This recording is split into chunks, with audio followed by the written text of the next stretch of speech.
Hello friends, welcome to SSC coaching centre. दोस्तों, आज के वीडियो में गणित के बहुत ही इंपॉर्टेंट क्वेश्चन हैं और आपको अच्छे से पता है कि मैं यूपी पुलिस री एग्जाम या एएलपी एनटीपीसी आरपीएफ की तैयारी करा रहा हूं और सभी वीडियोस पार्ट वाइज बना रहा हूं।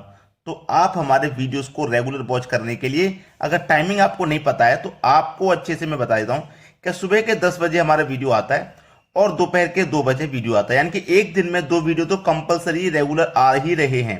लेकिन जब हमें समय मिल जाता है तो हम एक और वीडियो अपलोड कर देते हैं। उसका टाइमिंग है रात को 8 बजे। तो 3 वीडियो आपको मिल सकते हैं, लेकिन 2 वीडियो तो रेगुलर आपको मिल ही रहे हैं। ये तीसरा वीडियो जैसे हमारे पास टाइम होता है, हम ये तीसरा वीडियो 8 बजे का भी बना देते हैं, जिससे कि आपकी तैयारी अच्छे से हो पाए।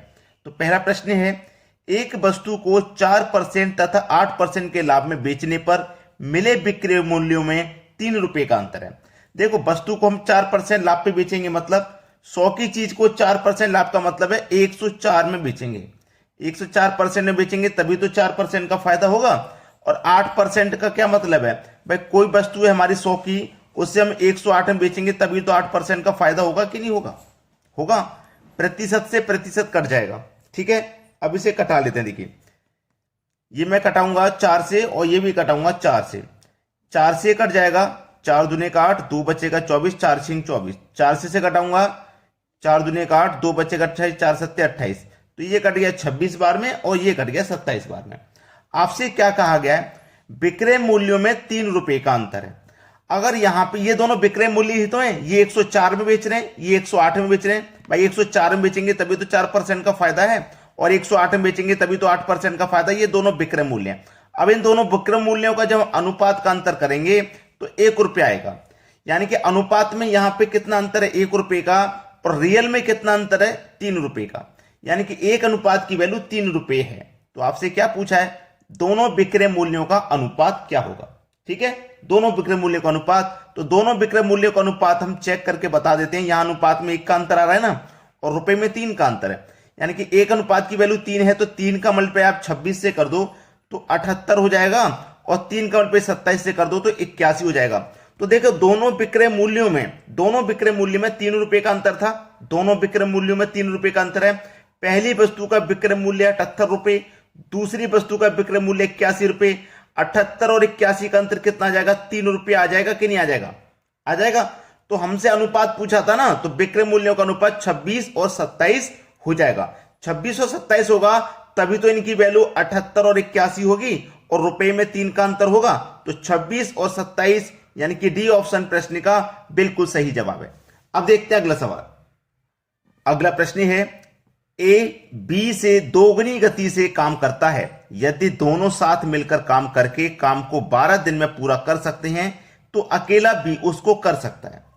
देखिए, जो ए है ना, जो ए है वो बी से दोगुनी गति से काम करता है। यानी बी अगर एक काम करेगा तो ए 2 काम करेगा, क्योंकि दोगुनी गति से काम कर रहा है।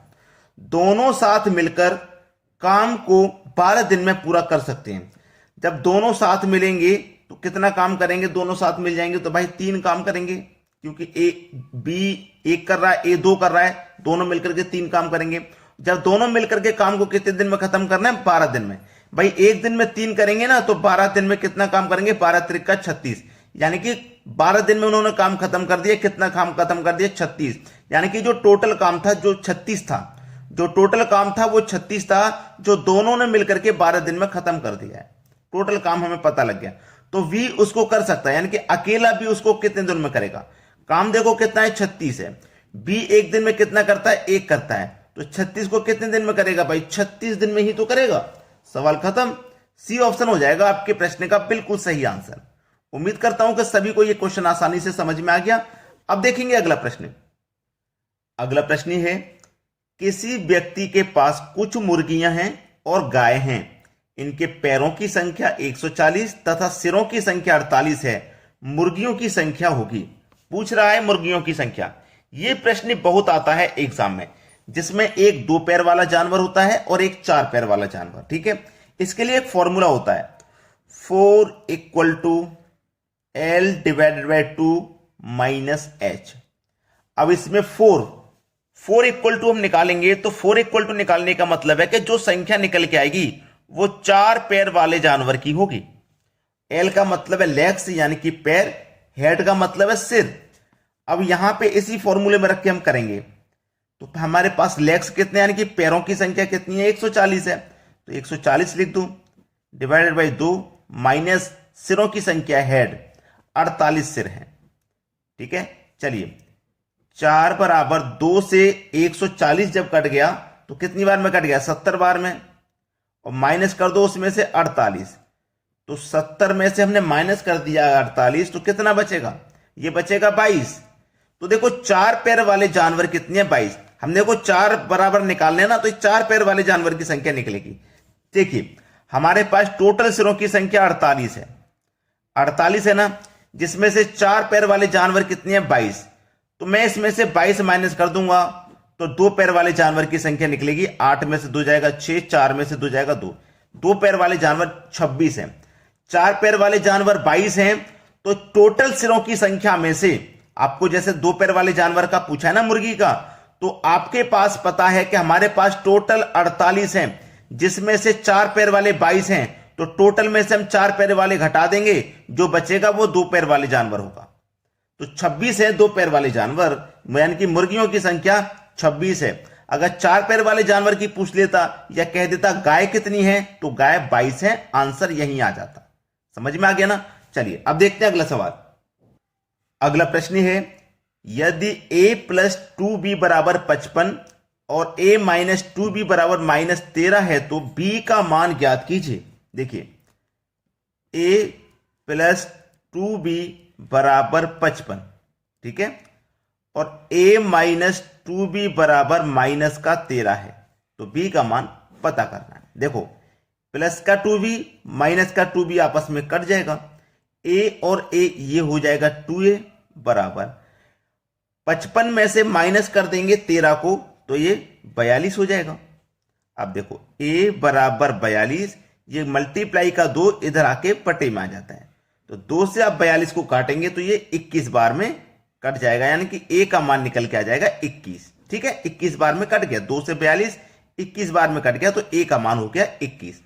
अब पूछा है हमसे b का मान, तो जो a का मान है ना, a का मान चाहे आप समीकरण 1 में रख दो चाहे समीकरण 2 में रख दो, दोनों में से किसी में भी रख दीजिए आप, ठीक है, आपको आंसर मिल जाएगा। चलिए यहां पे मैं क्या करूंगा, समीकरण 1 में रख देता हूं। ठीक है, a का मान समीकरण 1 में, तो समीकरण 1 हमारा क्या था, समीकरण 1 है हमारा a प्लस 2b बराबर 55, यही तो है, इसी में मैं क्या करूंगा, रख देता हूं। चलिए a का मान मेरा कितना है 21, तो 21 रखूंगा, प्लस का 2b बराबर 55, यही तो है। ठीक है, रख दिया मैंने। अब इसको रखने के बाद देखिएगा, ये हमारे पास 2b बराबर 55, ये 21 है ना, ये बराबर के इधर आएगा, तो ये प्लस का 21 बराबर के इधर आएगा, तो माइनस का 21 हो जाएगा। तो 2b बराबर 55 में से 21 माइनस कर दो, 5 में से 1 जाएगा 4, 5 में से 2 जाएगा 3, 34 हो जाएगा। अब b बराबर 34, ये मल्टीप्लाई का 2 इधर आके बट्टे में आ जाएगा। अब 234 को काटेंगे तो 17 बार में कटेगा, इसका मतलब b का मान हमारा 17 है। ठीक है, सी ऑप्शन प्रश्न का बिल्कुल सही जवाब है। अब देखेंगे अगला प्रश्न। अगला प्रश्न है, 2 अंकों की एक संख्या और उसके दोनों अंकों के स्थान आपस में बदलने के बाद प्राप्त संख्या का योग 132 है। यदि अंकों का अंतर 4 हो तो संख्या ज्ञात कीजिए। बहुत अच्छा सवाल है।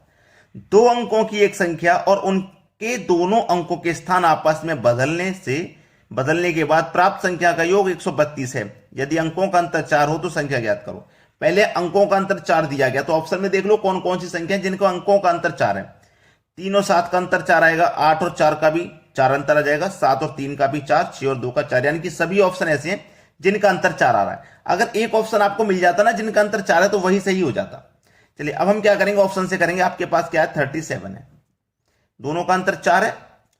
अब इसके अंक आपस में बदलेंगे, आपस में क्या करेंगे, अंकों को बदल देंगे, तो ये 73, यानी कि 7 पहले आ जाएगा, 3 बाद में पहुंच जाएगा। 3 बाद में जब पहुंच जाएगा, अब इन दोनों का योग कीजिए, क्या हो जाएगा, 7 और 3 10 का 0 कैरी का 1,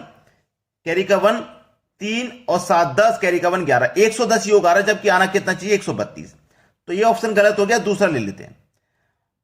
84 है, आपस में अंक बदलेंगे तो 48 हो जाएगा। जोड़ो 4 और 8 12, कैरी का 1, 8 4 12, कैरी का 1 13, 132 आ गया। और चाहिए कितने था? 132। तो इसका मतलब बी ऑप्शन हमारा बिल्कुल सही जवाब है। दोस्तों वीडियो पसंद आया तो लाइक कर दीजिए, चैनल को अभी तक सब्सक्राइब नहीं किया तो सब्सक्राइब करके बेल आइकन का बटन दबा दें। ठीक है दोस्तों, धन्यवाद।